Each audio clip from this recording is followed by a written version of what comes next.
My name is Jennifer Baxmeyer. I'm the Executive Director here at the Cradle, and I am very pleased to have you all here to join us today. Now, some of you might have been here before for this event, and you might be wondering where Andy Parton is. He's our president, and he usually MCs this event, but he's actually across the pond over in London doing very cheeky and lush things. I think watching the Mets as well. That's his thing, so this didn't count. But I hope that I'll be able to fill his shoes and provide the same equally bad jokes. He also, I'm glad you guys didn't think that he retired or anything like that, because he threatens that daily. So let's all just hope he comes back from London. All right, so before I start the bad jokes, I'd actually ask all of you to just take a break from the salads and join me in standing for the Pledge of Allegiance. All right. Pledge allegiance to the flag of the United States of America and to the republic for which it stands, one nation, under God, indivisible, with liberty and justice for all. All right, thank you. Can all be seated? It's like church.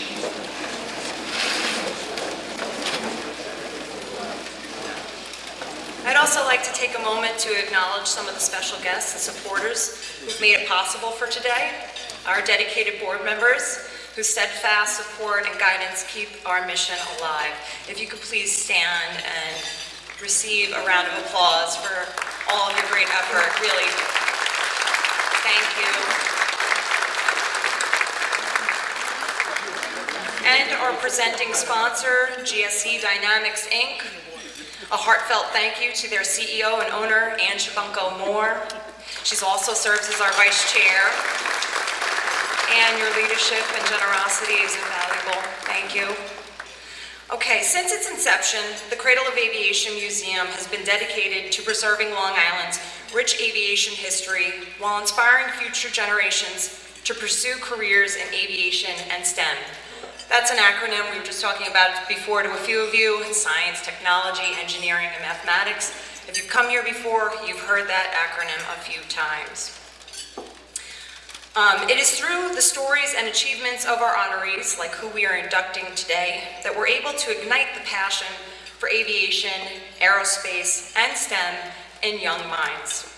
Each year, the Long Island Air and Space Hall of Fame Luncheon honors individuals who have played significant roles in advancing aeronautical and technological achievements.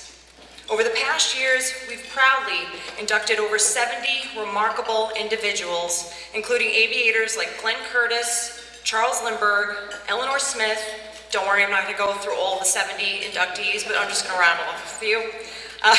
Jimmy Doolittle, Betty Gillis, Tuskegee Airman Span Watson, engineers such as Leroy Grumman and Tom Kelly. And I don't want to forget the Apollo astronauts, and of course the Long Islanders who have also ventured into space. Carol Bobko, Mary Cleve, Robert Hoop Gibson, Bill Shepard, Mike Massimino, who will be joining us later, and Charlie Camarda, who's over here as well with us today. Mike, you came in right at the same time. Perfect timing. Okay, and today we're thrilled to add 4 more distinguished individuals to the Long Island Air and Space Hall of Fame. Dayton T. Brown Sr. and Dayton T. Brown Jr., founders of Dayton T. Brown, Inc., which has been providing engineering, laboratory, and technological services in aviation and aerospace for government and commercial enterprises around the world since 1950.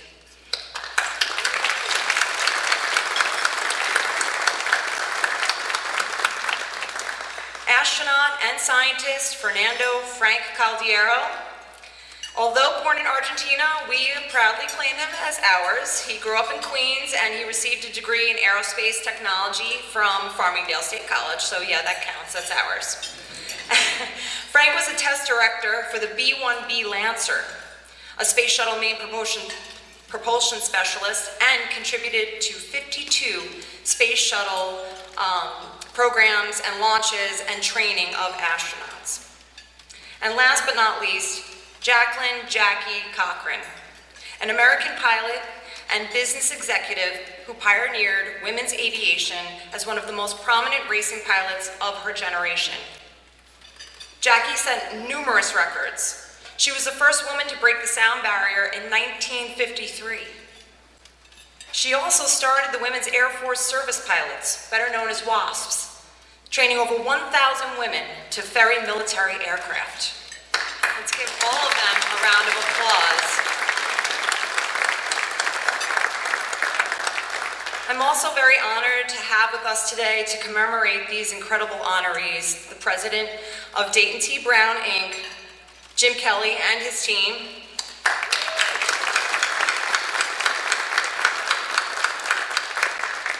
Frank's close friend, astronaut Charlie Camarda, and inductee himself, along with Mike Massimino, also former inductee of our honor roll, and Julia Blum, editor-in-chief at Metropolitan Airport News and a vital contributor to the Cradle's own collection.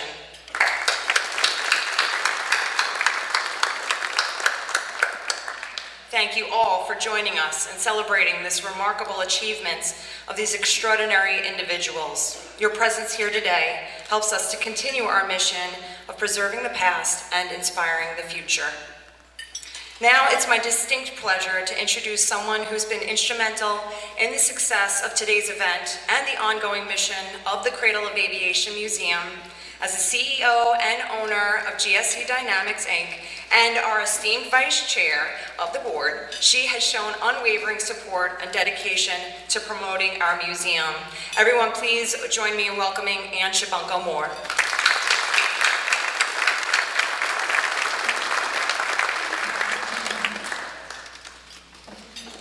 Thank you so much. It's always a pleasure to stand under the plane that's above us and to look out at a crowd that understands the importance of this building and what it all means to Long Island.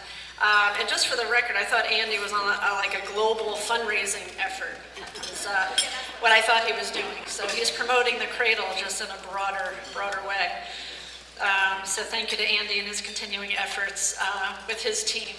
To the entire Cradle team, thank you. You're doing an amazing job here.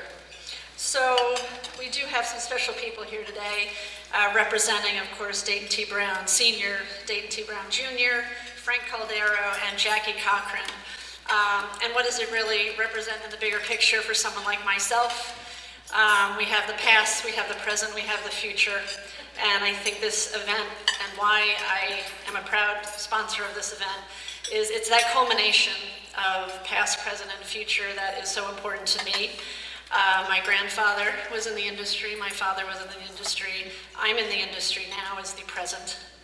And the future is what we're trying to figure out, right? In terms of not only my company, but the future of Long Island manufacturing, economic development, sustainability for this region, for something that has been so vital to Long Island. And that is something that, again, you were each part of this very important event, but also sort of guiding the future for the Cradle and for Long Island. So with that, thank you for being part of this bridge. A bridge that is critical to make sure we drive innovation. Innovation has always been something that Long Island has been proud of. Many of you that I'm looking at right now are part of that innovation and part of that success. So thank you. And to the guests and family members who are here representing these four very important people, thank you so much. And again, to the team, it's an honor and a privilege to be a sponsor for this event. So thank you.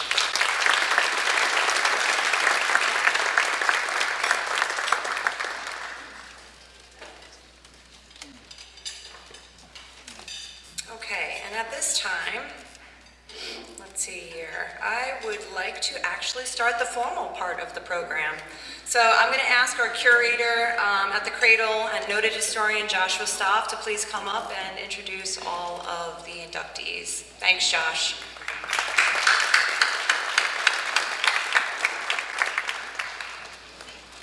Well, thank you all for coming. We really appreciate it, and we really do appreciate all your support and everything that you do for us. So first we're inducting Dayton T. Brown Sr. and Dayton T. Brown Jr. and this is the first time we've ever had a father-son team inducted, and it will probably be the last time, I would think. Dayton T. Brown Sr., a 1921 graduate of MIT, he became the chief engineer of the Detroit Aircraft Corporation, where he designed the first metal Lockheed Vega. After working as an engineer for the U.S. Navy, he joined the Brewster Aeronautical Corporation in Queens, where he first designed the Brewster SBA, the first all-metal dive bomber produced by the Navy. In 1936, he led the design of the Brewster F-2A Buffalo, which was selected to be the first all-metal monoplane fighter for the U.S. Navy. During World War II, the Buffalo saw combat on several fronts. Moving over to Grumman in 1941, he initially worked on the design team for the F-6F Hellcat, and he later designed both the Grumman Kitten, which we have in the museum, and the Grumman Tadpole. They were both intended for post-war civilian use. In 1950, he left Grumman, however, to form his own company, Dayton T. Brown Incorporated, in Bohemia. Initially an aircraft subcontractor, he later went on to become a major testing laboratory for aircraft components, as it continues to this very day. Then we have Dayton T. Brown Jr. He began his career after studying engineering at the University of Virginia and business at C.W. Post College, as well as serving in the Army. He joined his father's company in 1951, starting as a laborer in the manufacturing division, crafting metal cabinets for IBM. He then transitioned to sales, becoming sales manager, and later vice president and manufacturing division manager. By 1969, he was named president, and after his father's passing in 1978, chairman. Dayton's leadership expanded the company into a high-tech, multinational, multi-divisional corporation with operations now in 38 states. And coming up to accept it will be the current president of Dayton T. Brown, Jim Kelly.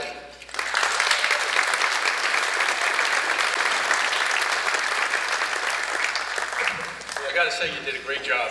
Everything I was gonna say, gotta put it aside now. And then now I'll just have to wing it. Yes, my name is Jim Kelly, and I'm the president of Dayton T. Brown, Inc. It's truly an honor to be here today to celebrate the induction of Dayton Brown Sr. and Jr.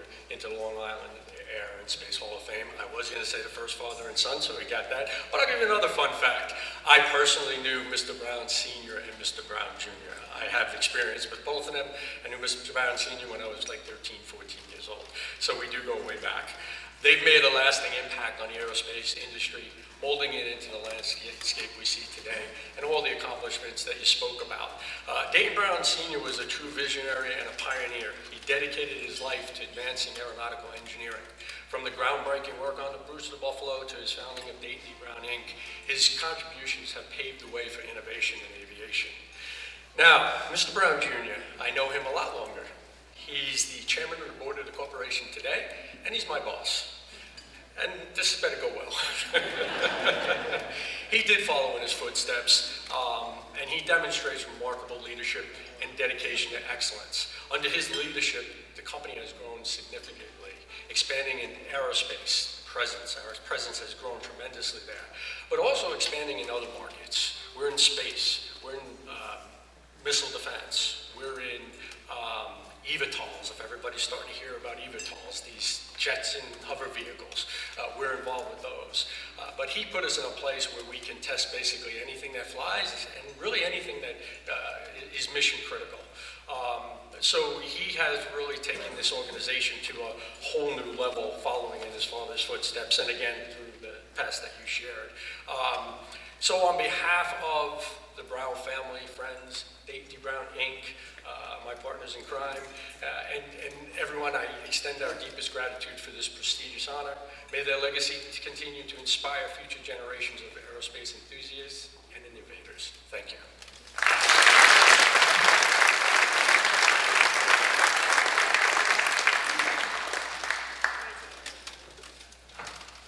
This is the awkward part where we're a little quiet.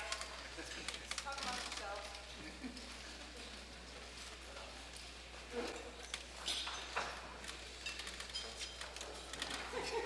We're going to take a photograph over here on this corner. Yeah.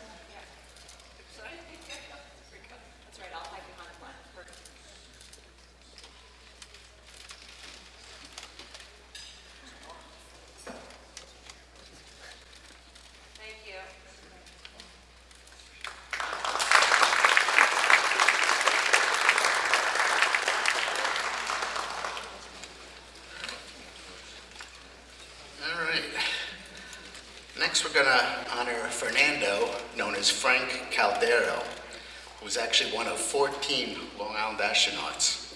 He was born in Argentina in 1958, but he was raised in New York and graduated from William Cullen Bryant High School in Queens. He received a degree in aerospace technology from SUNY Farmingdale and an engineering degree from the University of Central Florida. In the 1980s, he was a test director for Rockwell on the B-1 bomber program and was involved in the checkout and delivery of all 100 aircraft produced. In the late 1980s, he transferred to the Kennedy Space Center to become a space shuttle propulsion system specialist.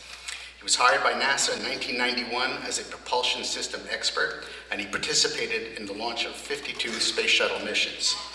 He was then selected by NASA as an astronaut candidate in 1996 and was qualified for flight assignment as a mission specialist after completing 2 years of training. He was first assigned to be the lead astronaut in charge of the International Space Station Environmental Controls and Life Support Systems. Later became lead astronaut in charge of space shuttle software. Sadly, he passed away before he ever flew on a space shuttle mission. But two of his good friends who are here today, Mike Massimino and Charles Camardo, and they were fellow classmates of his in NASA Class 16 in 1996. And they both flew in space and are also two of our distinguished Long Island astronauts. Charlie and Mike, maybe you can come up and say a few words.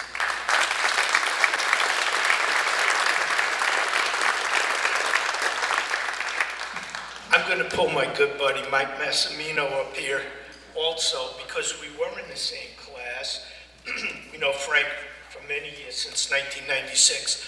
I was even in Frank's interview class. So before you become an astronaut, you basically get interviewed in person if you make it to that level and went through it. And this is amazing. You know, for him and his family couldn't make it here today, his wife, and one of his daughters lives in Houston, and one of them lives in California. His sister lives in Flushing. But they were very thrilled of this honor. I know Frank loved aviation. He loved flying. He built his own airplane, a Long Easy. I don't know if he ever took you up. I don't think you would fit in that airplane. But he took you up. Do you remember what you said when you came back? You went flying with him? He said, Charlie, I told Frank it was the most scared I was ever in my entire life, I think. I remember you came back. So this is what, okay, you should just keep talking. I'll put him. No, go ahead. No, so, see, Charlie and Frank were really close. We were all close friends. But Charlie and Frank were hilarious together. You guys are in the same room, the same office together. Office. So that was a brilliant idea to put it, because we would have share office, about 6 or 7 of us in one office. And those guys would go at it. The guys would just give each other, all kinds of grief. And then I would hear about it. Was Piers in your office as well? I'm not sure. But I would hear, everyone would talk, you can't believe what these two guys did today. So they were really very entertaining to have Charlie and Frank together. And I remember when you went flying with him, it was early on in our training. He built the airplane, right?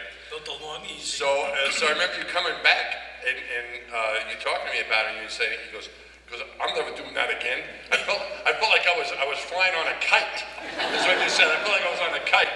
And then he said Frank wanted to roll it. You're like, no, don't roll this thing. So I remember that story when you came back from that. Yeah, well, yeah. We're New Yorkers. We're typical New Yorkers. So, of course, we give each other a hard time. And when Frank told me he built the plane, I was a little bit concerned. But he always wanted to fly. He wanted to fly in space. He trained hard. And then, tragically, he developed brain cancer. And he was never able to fly in space. And so this is an amazing honor for his family. And thank you very much, the Cradle of Aviation. Yeah, this is really great. Frank was quite a guy. He was very handy.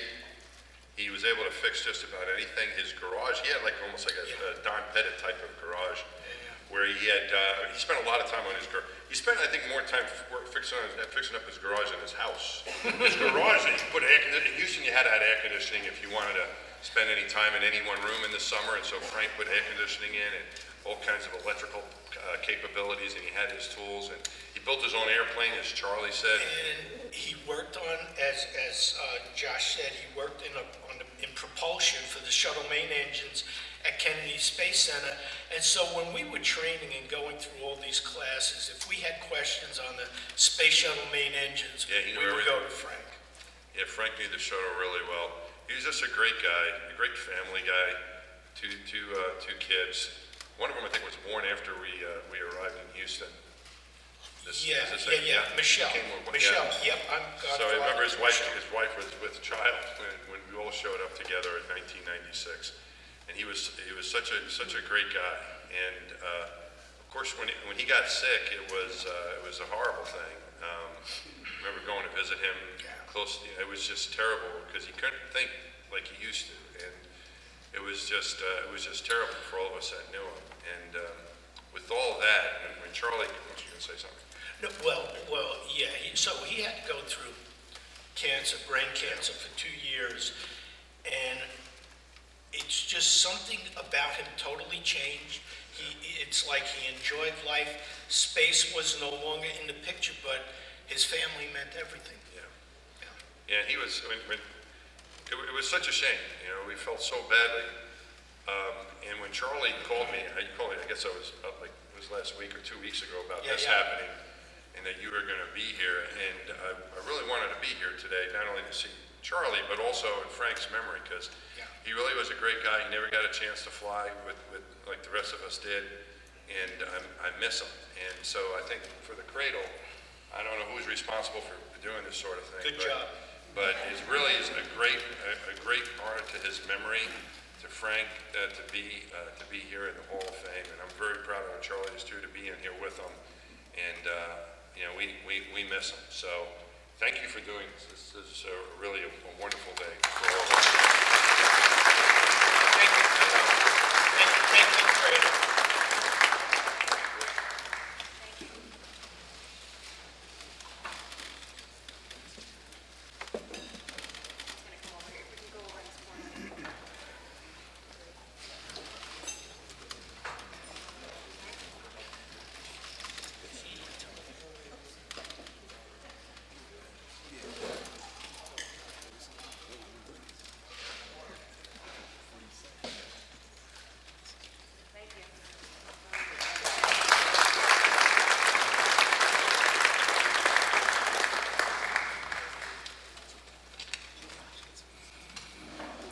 All right. Lastly, we're honoring Jacqueline Cochran, also known as Jackie. She was born into poverty in Florida, and she eventually moved to New York, where she first worked as a beautician. After a friend gave her a ride in an airplane, she became entranced with flight and determined to become an aviator. She rented a room in Westbury and took flying lessons at Roosevelt Field, learning to fly on a Fleet 2 and earning her pilot's license by age 22 in 1932. In fact, if you look at the photo we have over here, that's her learning to fly at Roosevelt Field on that airplane right above her. She saved enough money to purchase a used airplane and then began entering air races, usually competing against men. Known as a fearless racing pilot, by the mid-1930s, she became one of the leading women racing pilots in America, and she entered and won several national air races and set numerous speed records. In the late 1930s, she became the racing pilot for Seversky Aircraft in Farmingdale, and she demonstrated and set speed records in variations of their then Army fighter plane. When World War II broke out, she went to England and volunteered to be a ferry pilot for the Royal Air Force. As such, she became the first woman to pilot a bomber across the Atlantic. Following America's entry into the war, she proposed a program in America to train women pilots to ferry military aircraft. She was then appointed head of the Women's Air Force Service Pilots, also known as the WASPs, where she supervised the training over 1,000 women to become Army ferry pilots, thus freeing up men for combat duty. She continued her flying exploits after the war, and in 1953 she became the first woman to fly faster than the speed of sound, piloting a Lockheed F-104 Starfighter. In addition, she was the first woman to land on an aircraft carrier and the first woman to exceed Mach 2. She remained a lifelong advocate of equality for women in the U.S. Air Force. Accepting an award on her behalf will be Julia Loria Bloom. Julia was collections manager and archivist here at the Cradle and continues to manage the museum's digital photo archive, all of which you can see online. She has a lifelong interest in women in aviation and writes a monthly column for the National World War II WASP Museum in Texas and has conducted WASP oral history interviews for Texas Women's University, the official WASP archive. She's currently the editor of the Metropolitan Airport News, which we usually have available by the door right here if you ever want to see a copy. So Julia, would you please come up?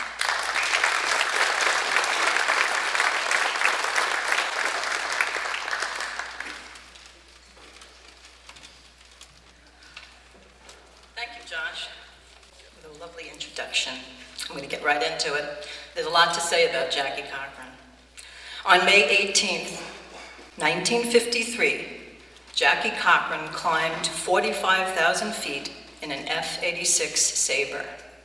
Achieving the highest altitude necessary, she did a split S-curve to start a full-power, nearly vertical dive.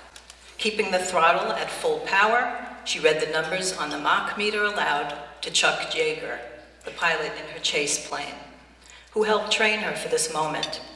Face down and diving at Mach 1, she pulled out of the dive, breaking through the sound barrier, becoming the first woman to fly faster than the speed of sound. As extraordinary as this feat of flying was, how she arrived at this moment is the story of Jackie's enduring tenacity and iron-willed resolve that was the core of her very complex personality and character, and her drive to achieve success in all areas of aviation and throughout life. How Jackie arrived at these achievements began here on Long Island in 1932, as Josh said, with an aviation career that spanned the next 40 years, from the golden age of aviation through World War II and into the jet age. And it all began in the yellow-winged, blue-bodied Fleet model biplane suspended over this atrium. It was the only one of 5 fleets at the Roosevelt School of Aviation equipped for night flying, which at some point Jackie would have had to do in order to get her private license. Jackie Cochran was born Bessie Lee Pittman in 1906 in the Florida Panhandle. She was raised as one of 5 children by a poor, hard-working couple who fought to survive in the mill towns of Florida and Alabama. The family moved around a lot in search of work in the lumber yards of the South. But even as a child, Bessie Lee Pittman longed to do better, and she knew one day she would.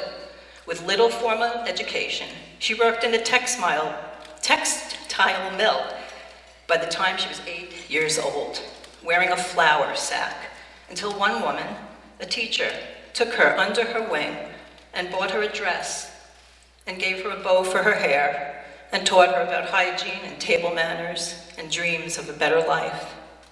By the time Bessie was 10, she moved away to Georgia to help a family raise their 7 children. The family owned several beauty salons, and Bessie learned the trade. As a beauty operator, she eventually earned $35 a week, and she sent that money home to her family. At 14, she married a salesman, Robert Cochran, and had a son who at 4 years old died in a fire. She divorced Robert, she moved to Pensacola, and formed a partnership with a salon and saved her money. At 1929, at age 23, there was nothing to keep her in Florida.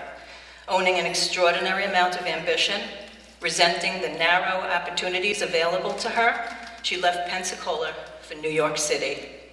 Symbolically breaking with the past, she reinvented herself and changed her name. Upon her arrival to New York City, Bessie Lee Pittman Cochran became Jacqueline Cochran, creating a new history. She never again spoke of her past, yet she supported her family throughout her life. Bold and determined, she went to Antoine's salon on 5th Avenue and basically demanded a job. Impressed with her skills, her self-assurance, and even her brashness, she was hired. And while there, she scaled the social ladder and learned to become a new person, one that would fit into a more sophisticated world. She wintered in Miami, where her many clients would go in the winter, and one evening at a dinner party, she met her future husband, Floyd Odlum, a lawyer, industrialist, and self-made millionaire. Jackie shared with him her aspirations of selling cosmetics on the road, and then she started her own, and she wanted to start her own company. And Floyd told her, during the Depression, with everything going on, in order to cover the territory you need and make money, you'll need wings. He suggested she get her pilot's license. So in 1932, Jackie came to Long Island to take flying lessons at the Roosevelt Aviation School, and there she soloed and earned her private pilot's license, number 1498, at Roosevelt Field, while on a 3-week vacation. She later received advanced training and earned her instrument rating and commercial and transport licenses. Captivated with air racing, her first ride was the Mick Robertson in 1934, in which she almost lost her life in a GB. In 1935, she established Jacqueline Cochran Cosmetics and used her flying to promote her products. Her races and many record-breaking flights brought her widespread fame and acquaintance amongst other famous pilots, especially her close friend, Amelia Earhart. In 1937, Cochran was awarded the Harmon International Trophy as the outstanding woman flyer in the world, the first of 6 Harmons during her career. That same year, while running fuel consumption tests at Roosevelt Field, Russian emigre, ace pilot and aircraft innovator and visionary Alexander D. Seversky asked Jackie if she would fly a P-35 Pursuit manufactured by his company, the Seversky Aircraft Corporation, in Farmingdale in the 1938 Bendix race. Jackie accepted gracefully and won first place in the Bendix, flying an improved version of the P-35, a Sev AP-7, between California and Cleveland at an average speed of 249 miles per hour. In March 1939, she established a national altitude record and broke the international open class speed record for men and women that same year. By 1941, Cochran was one of the most renowned pilots in the United States. With the storm clouds of war hovering on the horizon, Jackie approached the Army Air Corps, suggesting to the brass the use of women as ferry pilots in wartime on the U.S. home front in order to release male pilots for overseas combat duty. While her initial proposal was rejected, they weren't ready to put women in the cockpit of military aircraft. She was ever determined, and she went to England and became the first woman to fly a bomber across the Atlantic during World War II. She volunteered her services to the Air Transport Auxiliary, a branch of the RAF. In 1942, following Pearl Harbor, the now U.S. Army Air Forces recognized the need for female pilots for flying duty in the United States. They were desperate. And Cochran returned to the States to found and direct a program to train women pilots to fly military aircraft, the famed Women Air Force Service Pilots of World War II. In the course of their little over 2 years of service, the WASP ferried and flew training missions 60 million miles. After the war, Cochran received the U.S. Distinguished Service Medal.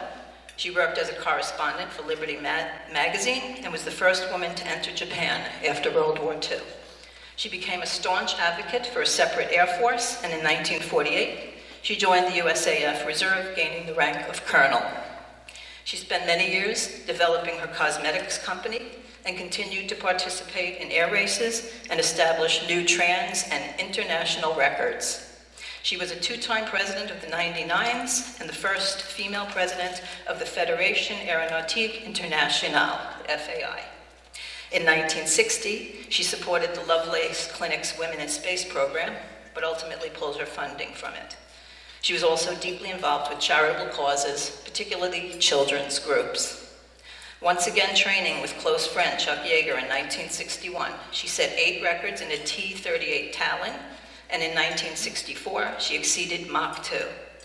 Additionally, she was the first woman to make a blind instrument landing in 1937.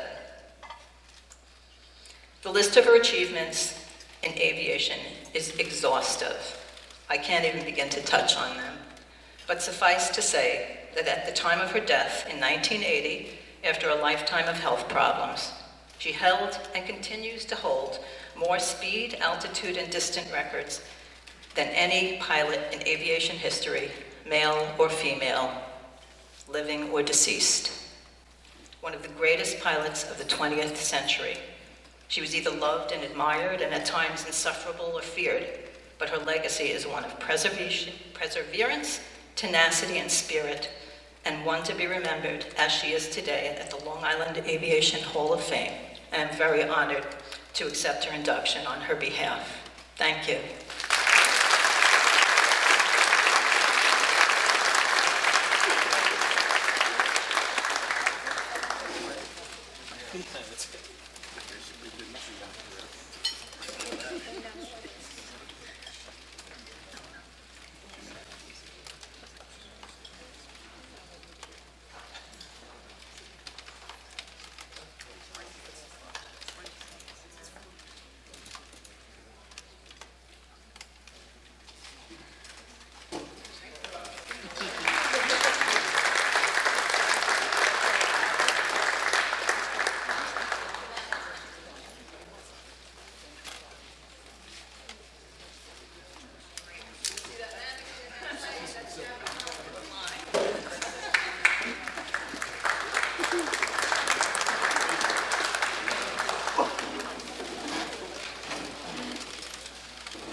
All right, some really impressive inductees this year, and I'd like to thank everyone who is here to include them into our Hall of Fame. And I'd also encourage you to please come into the gallery. Some of you may have never been here before. And the Hall of Fame is also up on our second floor, and you can see all of our past 70 inductees. And I feel like I did not give enough bad jokes on Andy's behalf. I have one here. Why was the little airplane sent to his hangar? Bad altitude. Sorry, I have some other cheesy ones too. What happens to a bad airplane joke? It never lands, just like I provided for you. Okay, so thank you again for all of you for coming, and hopefully we'll see you next year. Enjoy your lunch.